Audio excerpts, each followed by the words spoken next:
Se você não tem nada, ninguém vive de nada. Quem que vive de nada, gente? Será que eles vivem do nada? Não vive também, né? Então. Esse é o giro da purificação. Esse é, você separando o joio do trigo. E aí estamos aqui, galera, preparando a terra aqui pra gente fazer o barreamento do painel ali. Certo? Estamos separando aqui a argila, aqui, ó. A terra vermelha, argilosa, bastante concentração de argila. Estamos peneirando aqui, ó. Vamos aplicar a técnica de permacultura, né? Vamos unir a permacultura com a arte aí, né? Vamos fazer o barreamento de pau a pique aqui no painel. E aí estamos unindo aí a permacultura com a arte aí.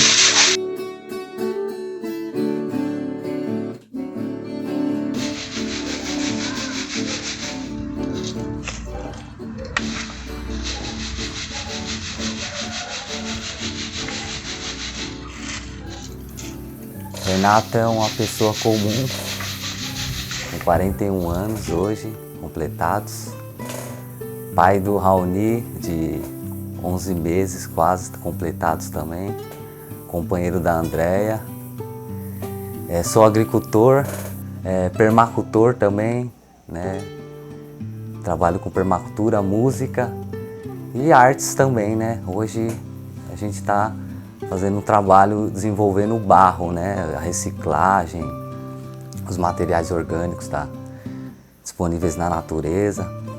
Eu vi os professores e seus cálculos discretos ocupando o mundo do espírito. Vi criancinhas vomitando nos radiadores. Vi canetas, dementes, hortas, tampas de privada. Abro os olhos, as nuvens tornam-se mais duras. Trago o mundo na orelha como um brico imenso. A loucura é um espelho na manhã de pássaros sem fôlego. Sou de Campos do Jordão, fui criado em São José dos Campos e uma criança comum, aparentemente, né?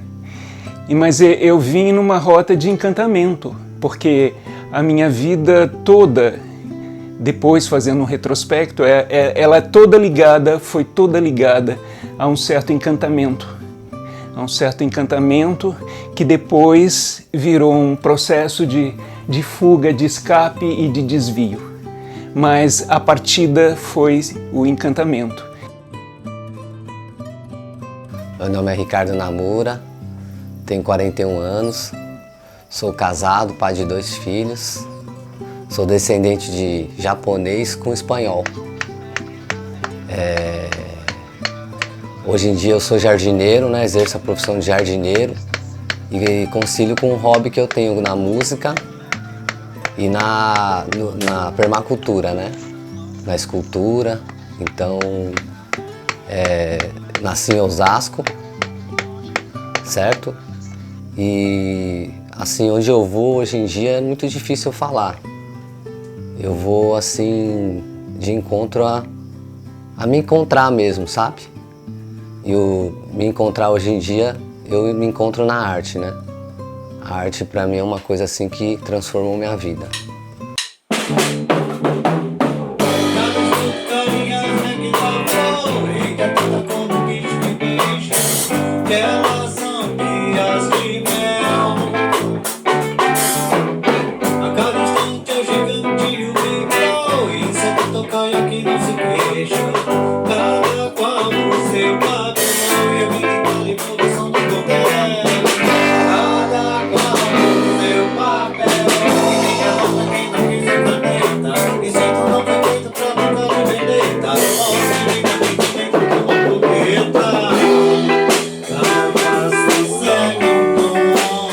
Foi aí que eu caí na real, que aquilo ali já estava dentro de mim, já fazia parte de mim. Aí eu comecei a olhar mais, né, com um olhar mais sensível e falar assim, cara, por que não, né, meu? As coisas estão me dizendo que esse é o caminho seu, você tem que voltar para a terra já estava me chamando. E eu fui percebendo isso. Aí veio o lance da permacultura, que a permacultura ela já abrange mais caminhos, né? Mais horizontes, são infinitas possibilidades, né? de moradia, de alimentação, de vivência, de bem-estar, de cuidado, de plantio, né, de captar uma água, de uma energia renovável, né, e usar o lixo reciclável para você transformar em coisas bonitas. Aí eu juntei isso e surgiu a oportunidade de estar vindo aqui para Embu. A gente achou um terreno aqui para a região e a gente estava numa transição, a gente largou tudo mesmo, a gente estava em Osasco, se jogou e viemos para cá na barraca e ficamos aí. A primeira horta que eu fiz foi o maior sucesso. Falei, não, é aqui mesmo, eu vou me enraizar aqui e vou voltar. E as coisas foi surgindo, as informações foi vindo, né, cada vez mais desse resgate, né, da minha família, do que, né, de onde eu cresci, né, e hoje me trazendo de volta à terra, né, foi todo esse processo, esse que foi o despertar. A permacultura surgiu na minha vida quando eu quis ter um estilo de vida mais natural. Eu queria me voltar para a terra, eu tive um chamado para me voltar para a terra, né? Para minhas origens, né? Como o Renato falou, a minha família é uma família de agricultor, então a gente já tem uma conexão com a terra muito forte. A gente já vivia da terra, né? Então, morando na cidade, né? Morei uns quase 27 anos lá em Osasco. Fui para o Japão, né, nesse tempo, fiquei 5 anos lá, trabalhei em empresas e depois voltei. E aí depois desse tempo fui para Osasco de volta, trabalhei em empresa e senti a necessidade de sair daquela metrópole, do caos, né, da Babilônia, do barulho, da poluição. Eu senti a necessidade de ter uma vida natural.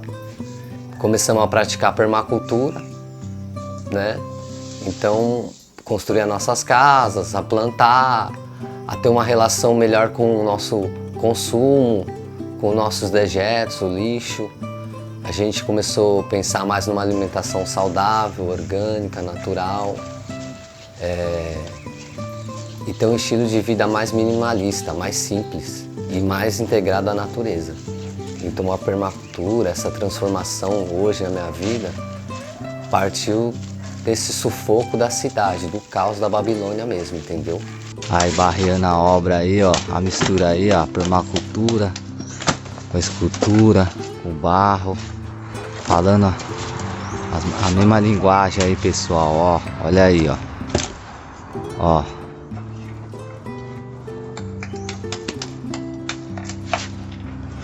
E era tudo que eu precisava, porque eu preciso abrir brechas na realidade para poder fugir.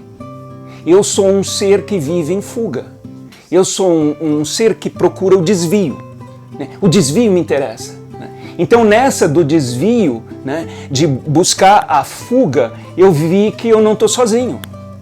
Que tem muitos nômades aí, muitas pessoas que procuram a arte como um espaço de fuga. Um espaço de você criar o seu lugar. Né? Você está num não lugar aqui dentro da sociedade e a arte cria um lugar para você. Né? Então isso foi meio que se revelando para mim. Sabe? Vem de um fermento que me fermenta e que me leva e que atravessa a minha garganta. A vida me leva a gritar, a vida me leva a me afirmar, a vida com os meus irmãos. E todos os seres da terra são meus irmãos. Todos os seres do vento são meus irmãos. Todos os seres da chuva são meus irmãos. A minha vida, ela se afirma aqui. Ela se afirma agora.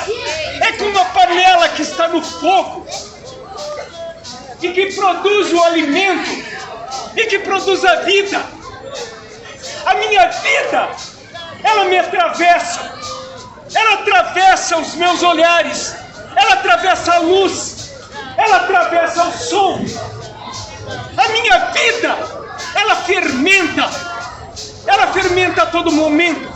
A cada momento em que eu me respiro, em que eu respiro o vento, em que eu respiro o ar, a vida me conduz. A vida sou eu. A vida é minha pele. A vida ela turbina dentro do meu corpo. Ela turbina num abraço. A minha vida, ela não se reprime. A minha vida, ela se expande.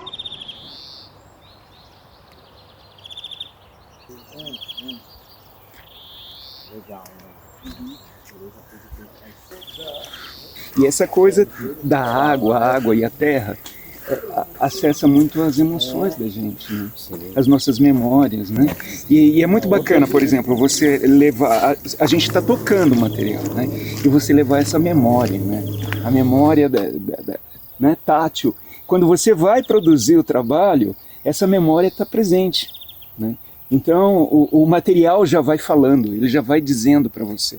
Né? Ele já vai pegando as suas memórias, as suas emoções e as coisas vão acontecendo. Né? É muito bom você poder acompanhar todo esse processo, né? Fazer esse processo acontecer. Né? Conhecer os materiais, né? A diversidade que a gente tem no nosso planeta de materiais, né? Que tudo é usável, né? Tudo a gente se aproveita, né? Tudo é a consciência. E descobre as maneiras de aproveitar, né? Porque o próprio material já vai sugerindo para você.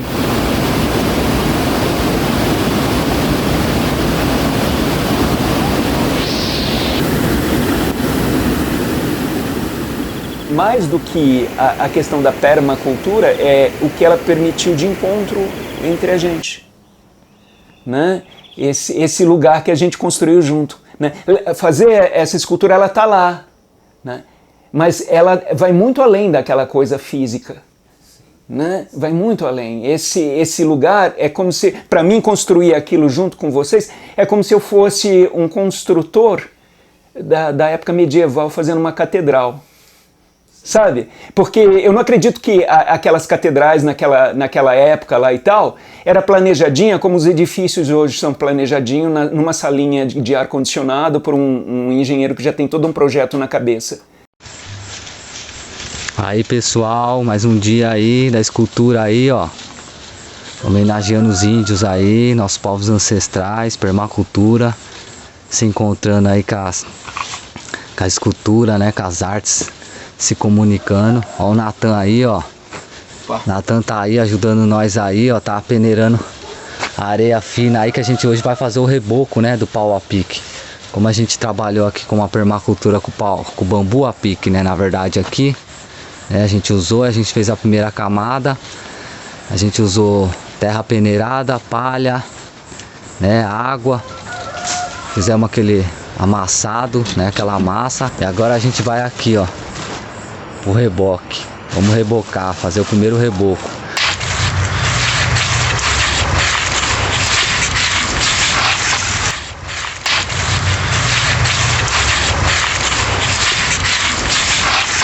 Com a mão, vem dando ponto na parede aí, ó. O Natan tá umedecendo aí.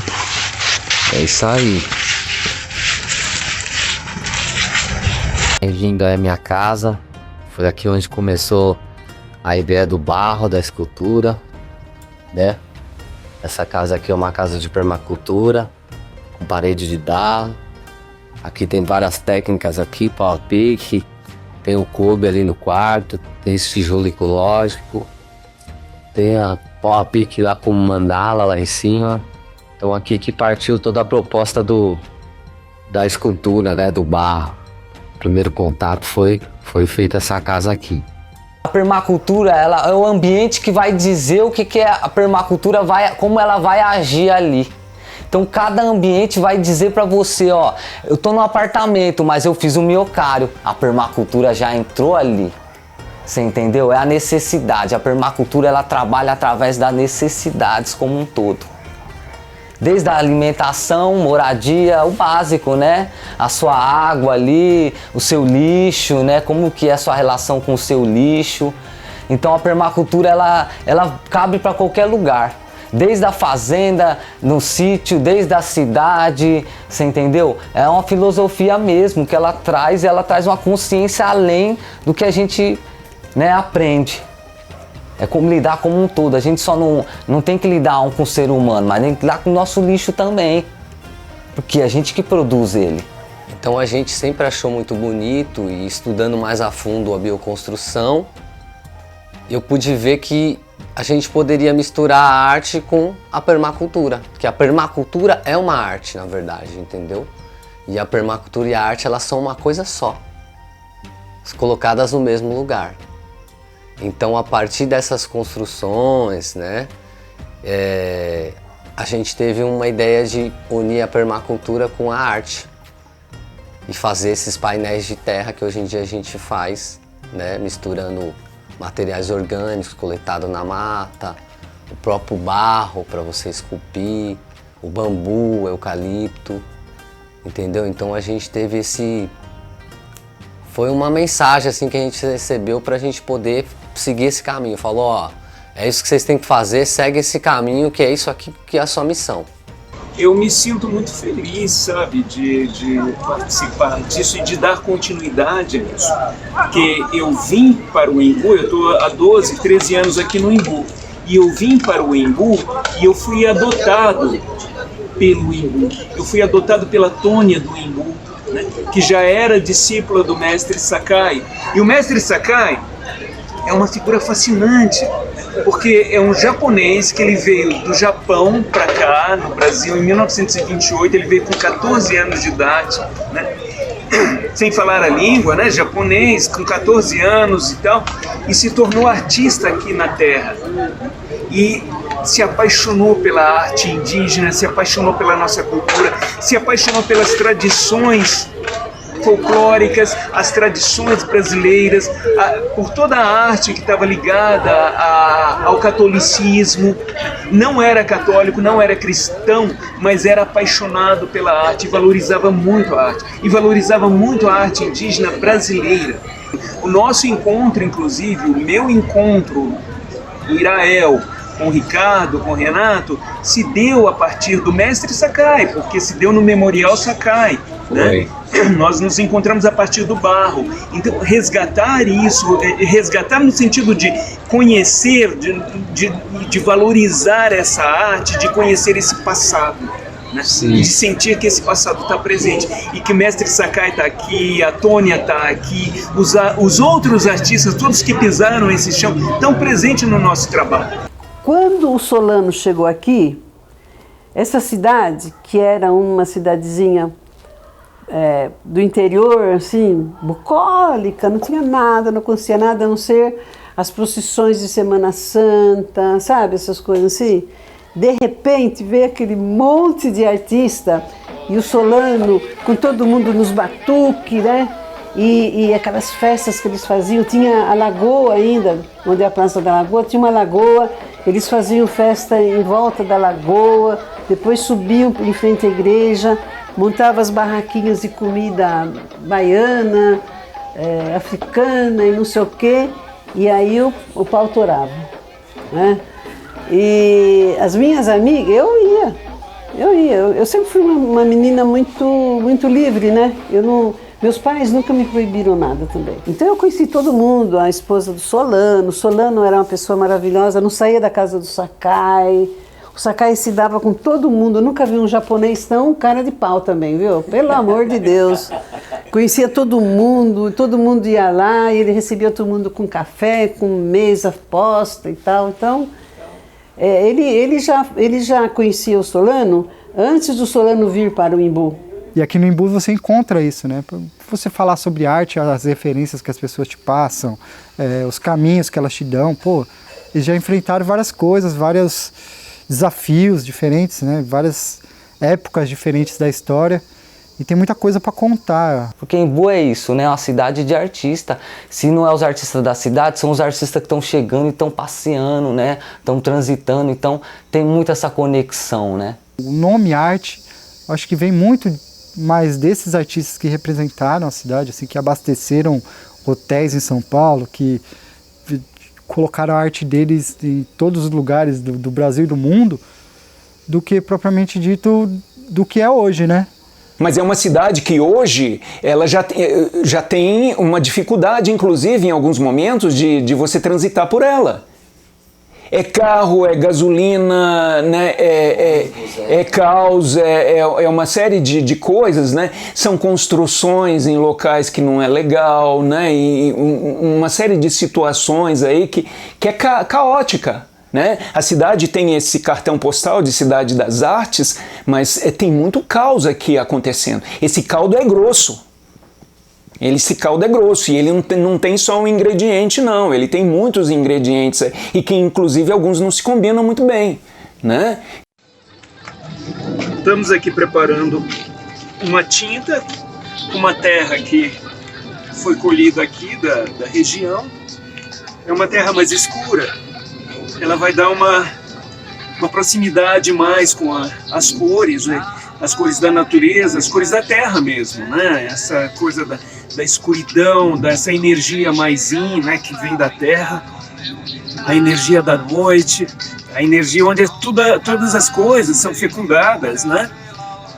A gente vai estar experimentando jogar isso aqui na base da escultura.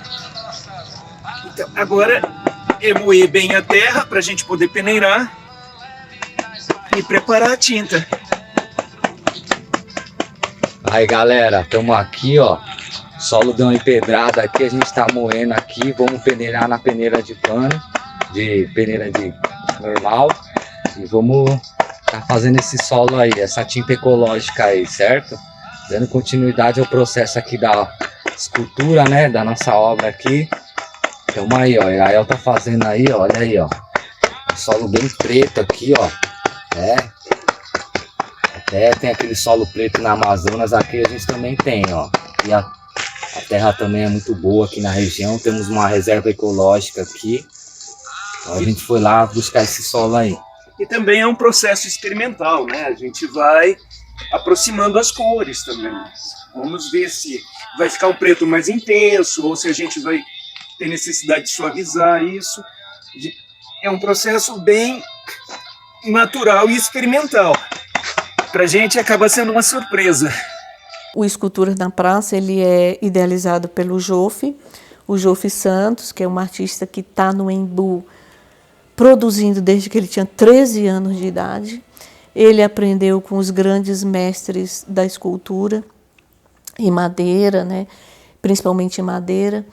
E então ele bebeu na fonte daquelas pessoas que foram as pessoas que começaram a história da arte no Embu, né? Mestre Gama, o Assis e vários outros que são as pessoas que são os balaústres dessa história do Embu com a arte.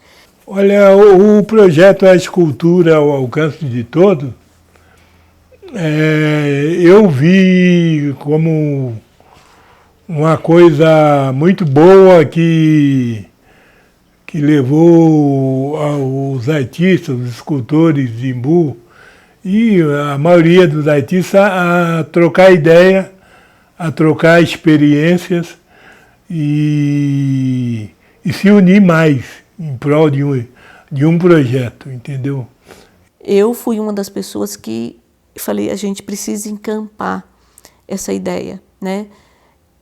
É um trabalho que a gente fez ganhando absolutamente nada, mas ganhamos, não ganhamos financeiramente, mas ganhamos em potência de todo mundo dar as mãos e falar, é um projeto que vale a pena a gente investir.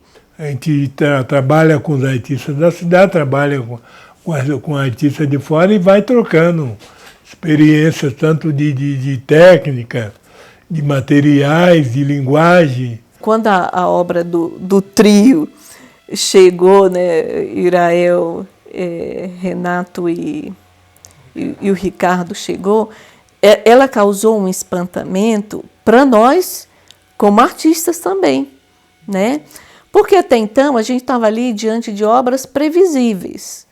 Porque, eu sei qual que é a linguagem do Jofe, o Jofe sabe qual é a linguagem do fulano, do ciclano, mas até então a gente não tinha se deparado com um coletivo e uma instalação que se apropriou de materialidades diversas. Então, a obra deles causou um espanto para a gente também. E como vocês foram colocar a obra lá, que foram vários dias, e aquilo já também causou uma comoção, porque normalmente a obra chegava pronta da maioria das pessoas e era colocada lá. E eles estavam num processo. E ouvir você falar do processo de 40 dias trabalhando, mais os dias em que a obra foi colocada lá, isso para a gente teve uma comoção, foi muito bacana. Aí pessoal, agora aqui ó, em Budas Artes, quase 10 horas da noite, dia frio, chuva, vento de 120 km. Ó o Luiz aí ó, a obra aí galera, ó, hoje foi um dia de lição do que é resistência. Então a gente tá aqui, estamos para resistir. A resistência tá na arte, na nossa obra, tá na nossa vida, tá no nosso dia a dia, certo pessoal? Ó, tá vendo? Ó, deu um empecilho aqui, ó, uma parede de terra, né? A gente teve que abrir para tirar um parafuso, na verdade. A gente que abriu um pouco. Aqui também, ó, no solo, certo? Mas é isso aí, né, galera? Como é uma arte viva, uma obra viva, né? Então ela tem essas ideias aí, seus empecilhos. Porque a obra ela não tem só o ângulo do plano da frente, ela é uma obra tridimensional. Você olha a frente, o verso e todas as citações que estão lá. São citações de materialidades, né? Que vai do barro, passa pela madeira, passa por garrafas de vidro, passa por metal, passa por uma série de elementos que vocês usaram. Agora saber que vocês foram pegar um barro preto lá na beira da reserva. Olha quantas histórias contém uma obra como aquela. Esse é um livro de grafismo indígena, é publicado pela EDUSP, a editora da USP, e tem vários artigos e vários modelos de grafismo que são utilizados de acordo com a situação, de acordo com pinturas corporais que eles fazem para determinadas festas, para determinados rituais, né, para iniciação. Então, para cada momento tem um tipo de grafismo e também cada etnia tem o seu grafismo, tem o seu simbolismo, né? Às vezes eles vão simplesmente com uma proposta só estética, procurando o belo. Outras vezes não, já é uma referência ao ritual que eles estão fazendo, à idade, né, ao gênero, se é homem, se é mulher, se é o fato de ser criança ou ser um velho, né? Também já é um tipo de pintura diferenciada, uma pintura corporal. Aí galera, estamos aqui, ó, cafezinho, ó, Irael aí, ó, Ricardo aí, ó. Ah, deu trabalho, mas a gente conseguiu aí, resistência, hein? Agora é hora do café, a obra tá lá na praça lá, tá tudo certo. O evento é muito bacana, né? O evento é maravilhoso, tem todos os melhores artistas do Embu estão reunidos ali, cara. Até tiveram homenagens póstumas, né? Do Jovino Gama, do Cláudio Segni. Então, valeu muito a pena. Nossa, se meu nome tá aqui na história, já tá bom, já tá no meio deles aí, eu já tô realizado. E aí, a gente juntou um grupo de mais 5 mulheres do grupo do Esculturas para estruturar o que seria o educativo, né? E que linguagem a gente trabalharia com isso? A primeira delas foi, ter uma bancada onde as crianças, principalmente as crianças, né, pudessem entender que tudo pode se transformar em escultura, né? Eu não preciso só ir para aquele academicismo do escultura esculpida, lá que nem o Rodin fazia, né? Não, tudo pode virar escultura. E aí a gente fez muitas reuniões, porque eu falo sempre que quando a gente vai trabalhar com as crianças, a gente tem uma responsabilidade muito grande, né? Eu não posso só ir lá e falar, olha, não, eu tenho que estruturar. Que linguagem é essa que a gente vai trabalhar com as crianças? Emocionante, né? Você acaba se preenchendo, assim, você, tô sendo meio que referência para alguém, mano, desse tamanho, que nem me conheceu, nunca me viu. e conseguir passar a mensagem das plantas, passar a mensagem dos resíduos, porque é uma comunicação meio que tem um lance pedagógico de você passar toda a problemática para uma sementinha, né? Não é para o adulto. Você está falando ali, ó, então, utilizei resíduo, isso, tal, e as plantas são porque a gente não tem muita plantinha e tal.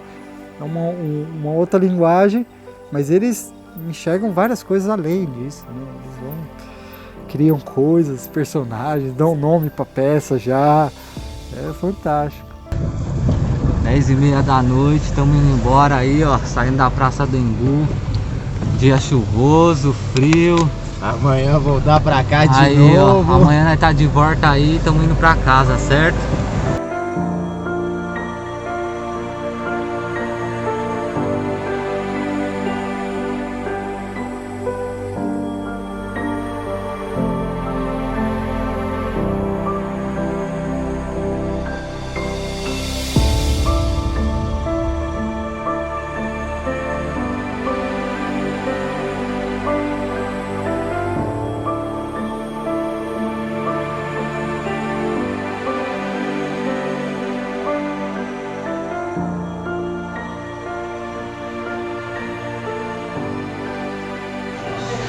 Uma hora da tarde aí, o maior trabalhão aí, mas deu tudo certo aí. Israel tá aí, ó, a gente tá aí, ó, todo mundo comendo aí, ó, enchendo a barriga aí que a gente merece. Ó o Ricardo aí, ó, também comendo. Estamos confraternizando aqui antes aí, o término do trabalho aí. Foram 5 semanas aí muito trabalhosas, todo dia a gente pegando lá e, né, fazendo de pouquinho em pouquinho, um trabalho meio de formiga, que é muito detalhe, né? Então a gente tem que esperar o tempo de cada material também, como a gente trabalhou com muitos materiais, né? Então estamos aqui, estamos chegando na obra aí agora. É claro, agora o corpo esquenta a barriga, o calor foi todo. Estamos indo aí, galera, para ver a obra aí, ó, Irael, Ricardo aí, ó, certo? Ó, olha aí.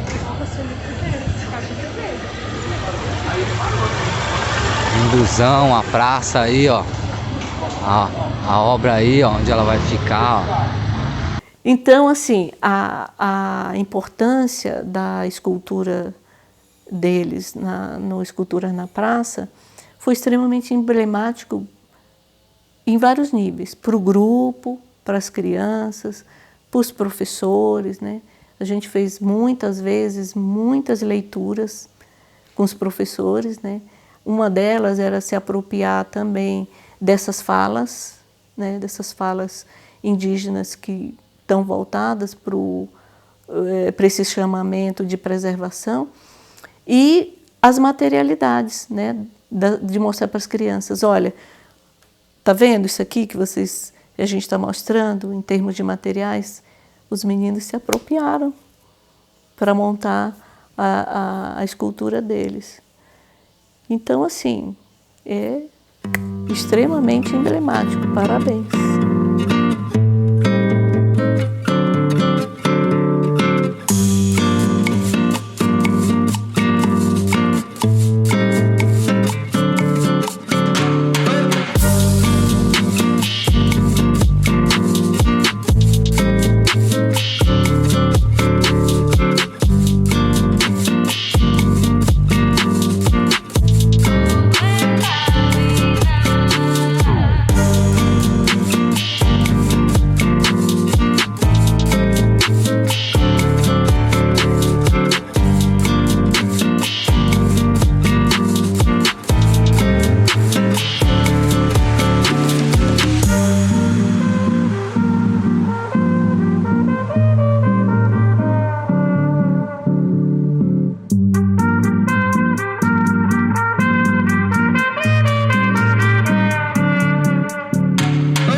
estou aberto aos desvios e às fugas. Eu acho muito importante continuar fugitivo, esse fugitivo nômade, né? Fugindo de lugar. Eu espero isso. Eu espero que eu tenha a possibilidade de continuar fugindo e me desviando das coisas que me incomodam, né? Ou até das coisas que de repente são bacanas, porque às vezes você está num lugar que você está se acomodando. Opa, tá muito bacana esse lugar, deixa eu fugir daqui. Né? Porque ficar ali você sabe para onde vai, água parada, o que acontece. Então, às vezes até do lugar confortável e bacana a gente tem que fugir, né? Então eu quero continuar fugindo. Aqui é nós por nós, a gente trocando essas ideias, trocando essas experiências, a gente vai fortalecendo o movimento e deixando uma história para as outras gerações aí que está vindo, que amanhã alguém pode ver alguma escola ou as pessoas mais jovens podem ver esse vídeo e falar, é interessante a gente ir fazendo esse registro. Eu acho que a gente deveria se unir mais, sabe?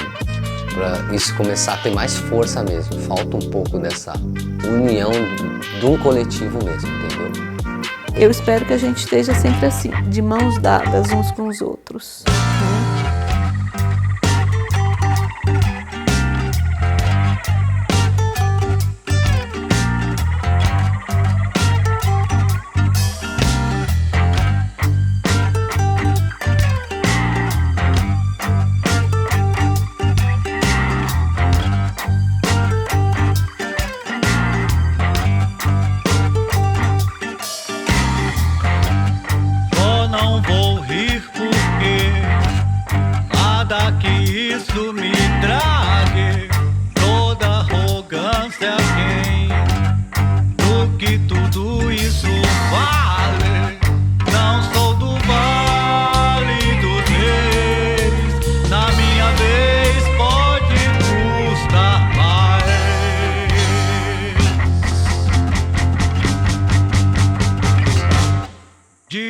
Quando convém, peça meu bem que extraia, mas sem partilha tem.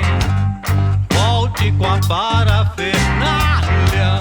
o que é que deu em você? Quanto há de reis pra derrubar?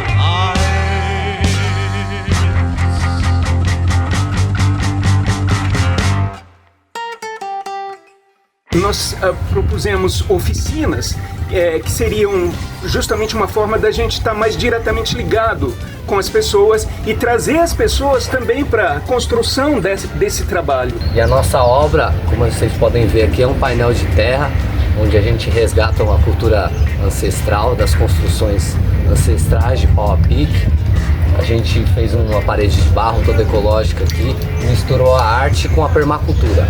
E a gente utilizou materiais também que estão no parque, terra, né, cipó, várias coisas que estavam aqui que a gente via que tinha possibilidade de utilizar, a gente acabou utilizando. Nós começamos com um trabalho de modelagem e de discussões e de conversa nessas oficinas com as pessoas aqui, com esse pessoal todo, e estava aberto, o tempo todo estava aberto para quem quisesse vir e interagir. Então foi muito importante trazer essa presença, trazer essas mãos, né, esses sentimentos para a construção desse trabalho.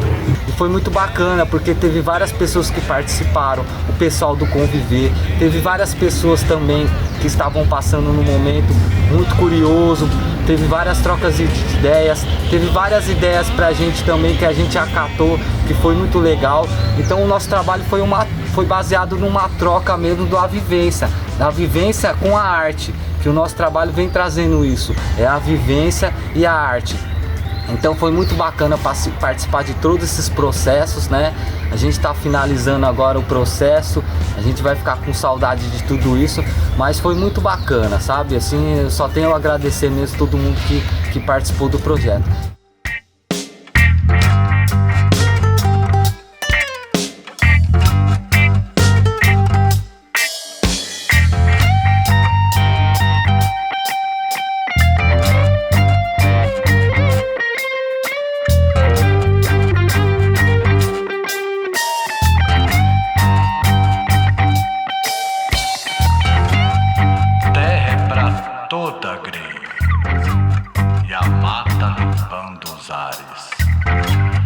tá debaixo de lei.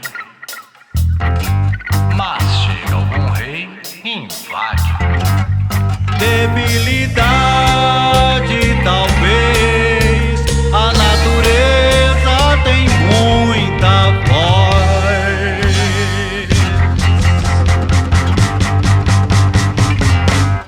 Querem mais que o que tem. Que se querer não se esbarra.